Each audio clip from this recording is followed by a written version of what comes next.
2024 coverage continues with a look at the $4.4 billion Houston ISD bond. Houston ISD's historic $4.4 billion bond goes down to defeat thus far. The state-appointed Superintendent Mike Miles conceding the measures have failed in a lengthy statement released just minutes ago. There's been a lot of pushback against the bond from people who don't trust the state-appointed leadership. And just a few minutes ago, Miles said, quote, "The politics of adults beat out the needs of our children. It's unfortunate and wrong, but I want to assure you that it will not limit our ability to do the things that our students need." And again, just looking at the voting here, you can see 60% of voters thus far against it. Katira Winfrey has been following the bond election. She spoke to the people on both sides of the vote tonight and joins us now. Katira? Hey, Mia, the American Federation of Teachers has been one of the organizations that have been very vocal about being against this bond. They've had this watch party going on here at its headquarters since about 7. And as you can imagine, the energy is excited. They're happy with where the bond stands right now. As you mentioned, Superintendent Miles already mentions that the bond failed.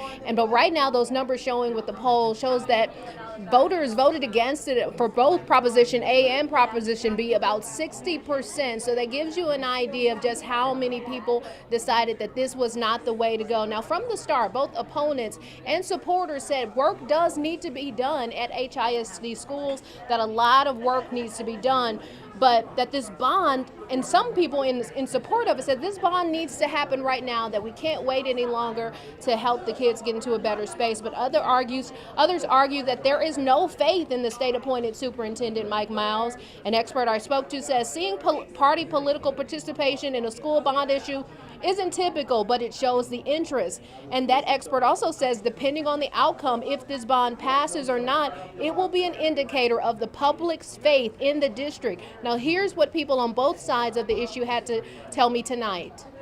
We cannot entrust someone who is so untrustworthy to manage huge amounts of money to do that, those upgrades and those needed repairs, and in some cases rebuilds, when there is just no trusting relationship with the community. And so that's really why we've been against it. I worry, I guess, about what it means that we've passed by this opportunity to make a much needed investment in our schools today. But I deeply hope that there's an opportunity sooner than later to make this big investment that our kids deserve. And as always, there's a lot of happy people and a lot of people who are disappointed with this outcome. But for now, I'll send it back to you all in the studio. Katira Winfrey tonight, thank you.